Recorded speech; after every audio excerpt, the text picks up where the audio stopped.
Jubilee Hills బైపోల్లో Congress నూతనోత్తేజంతో దూసుకుపోతుంటే BRS non సింక్లో కనిపిస్తుందా? జూబ్లీహిల్స్ను car party light తీసుకుంటుందా? ప్రచారాన్ని పక్కన పెట్టి కామెడీ స్కిట్స్ చేయడంపై గులాబీ లీడర్లు దృష్టి పెడుతున్నారా? అందుకే బీఆర్ఎస్ నేతలకు కేసీఆర్ క్లాస్ తీసుకుంటున్నారా? ఇలాగైతే జూబ్లీహిల్స్లో కష్టమేనన్న అభిప్రాయం ఆ పార్టీలోనే వ్యక్తమవుతుందా అంటే అవుననే గుసగుసలు వినపడుతున్నాయి. అదేంటో చూద్దాం.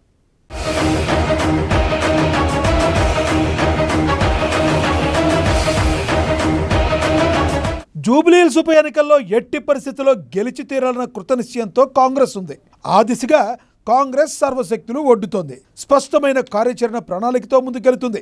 ఇప్పటికే అన్ని వర్గాల ఓటర్లపై స్పెషల్ ఫోకస్ పెట్టిన హస్తం పార్టీ ఆ దిశగా వ్యూహాలను అమలు చేస్తుంది. ముఖ్యంగా మైనారిటీలు, సినీ వర్గాలు, సంక్షేమ పథకాల లబ్ధిదారులంతా చెయ్యి గుర్తుకే జై కొడుతున్నారు. అయినప్పటికీ ఎలాంటి నిర్లక్ష్యం లేకుండా ప్రతి ఇంటిని కవర్ చేస్తూ చాలా సీరియస్గా కాంగ్రెస్ క్యాంపెయినింగ్ చేస్తుంది.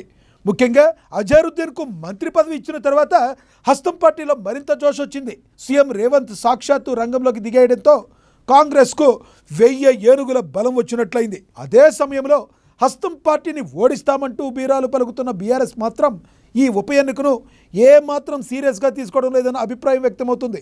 ఎందుకంటే ఆ పార్టీ ప్రచారం నాన్ సింక్లో కనబడుతుంది. మరి గులాబీ బాస్ కేసీఆర్ ఆ పార్టీ క్యాంపెయిన్పై అసంతృప్తి వ్యక్తం చేయడమే అందుకు నిదర్శనం.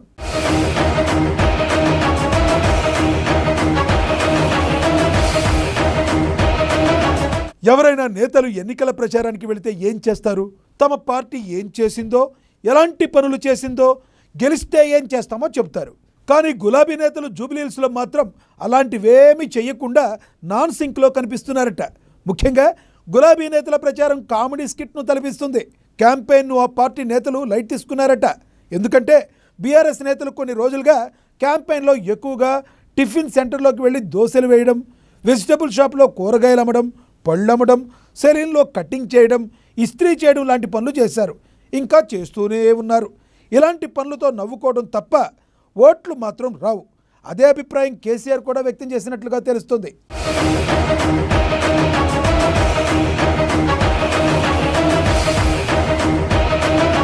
ఎన్నికల ప్రచారం అంటే దోశలు వేయడం, కూరగాయలు అమ్మడం, బట్టలు ఇస్త్రీ చేయడం కాదు. ఇలాంటి స్కిట్స్ను వెంటనే ఆపేయాలంటూ కేసీఆర్ గులాబీ నేతలు క్లాస్ తీసుకున్నట్లుగా టాక్. ఎన్నికల ప్రచారం అంటే సరదా కాదు, కాస్త సీరియస్గా క్యాంపెయినింగ్ చేయాలని ఆయన గట్టిగా క్లాస్ తీసుకున్నట్లుగా చెప్తున్నారు.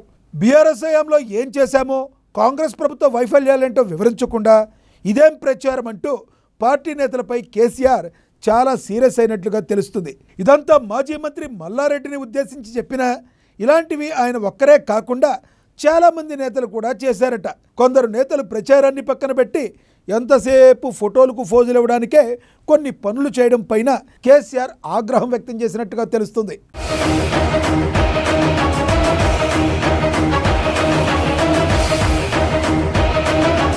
కేసీఆర్ యాంగిల్లో చూసుకుంటే ఇది బీఆర్ఎస్కు చావో రేవో తేల్చుకునే ఎన్నిక.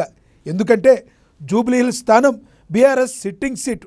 ఇక్కడ ఓడిపోతే స్థానిక ఎన్నికలు, జీహెచ్ఎంసీ ఎన్నికలపై ఖచ్చితంగా ప్రభావం ఉంటుంది.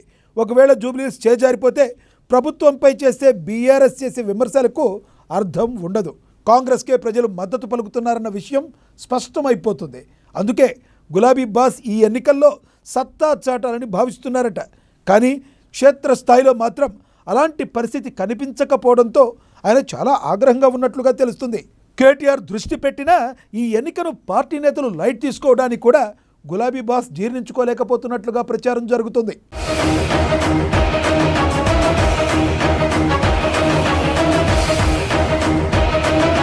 కేటీఆర్ చాలా రోజులుగా జూబ్లీహిల్స్ పై ఫోకస్ పెట్టారు.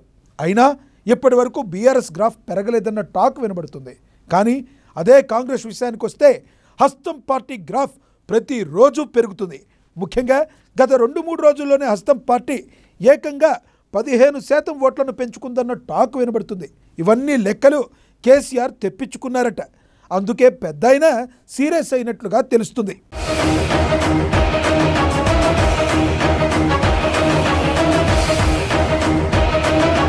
జూబ్లీహిల్స్ ఎన్నిక దగ్గర పడుతున్న వేళ కాంగ్రెస్ జోరు రోజు రోజుకు పెరుగుతుంటే బీఆర్ఎస్లో మాత్రం రోజు రోజుకు నైరాశ్యం నెలకొంటుందన్న చర్చ జరుగుతుంది. గ్రౌండ్ లెవెల్ రియాలిటీ గులాబీ నేతలకు అర్థమైందని, అందుకే ఆ పార్టీ లీడర్లు బైపోల్ను సీరియస్గా తీసుకోవడం లేదన్న మాట కూడా వినబడుతుంది. అది కేసీఆర్కు తెలుసు, కానీ ముందే కాడి వదిలేస్తే అసలుకే మోసం వస్తుందన్న కారణంతోనే బీఆర్ఎస్ నేతలకు పెద్దయిన క్లాస్ తీసుకున్నారన్న గుసగుసలు వినబడుతున్నాయి. మరి ఎన్నికల నాటికైనా కారు పరిస్థితి మెరుగవుతుందా? ఇప్పటికైనా బీఆర్ఎస్ నేతలు ఈ ఎలక్షన్ను సీరియస్గా తీసుకుంటారా అన్నది వేచి చూడాలి.